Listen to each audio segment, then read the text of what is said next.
Before you stencil your mandala statement ceiling, measure the area you are going to stencil to determine the size that would look best. You can take a tape measure or a ruler and tape off where the mandala ends. This way, you can get a good idea of what the mandala size will be before you fully commit. Next, detach your sconce plate and push it to the side. Apply spray adhesive to the back of your stencil to reduce your chances of bleed.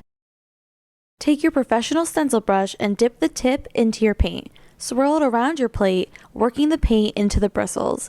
If there is too much paint on your stencil brush, offload it onto a paper towel.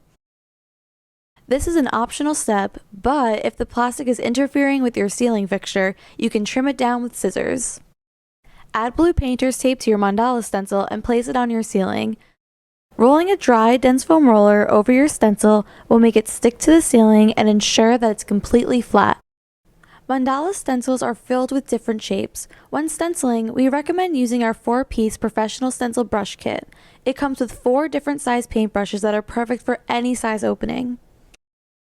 Start with your lightest shade first, and when all those areas are stenciled, work your way to your darkest color.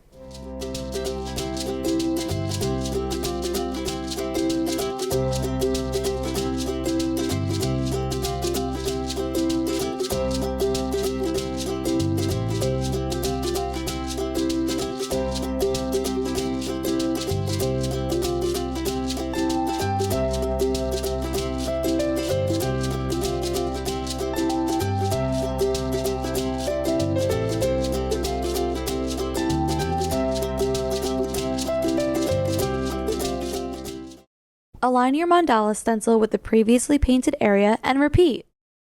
Make sure to take breaks if your neck and arms start to get tired. To lessen the strain on your neck, take that comfortable airplane neck pillow out of storage and use it during your stenciling project.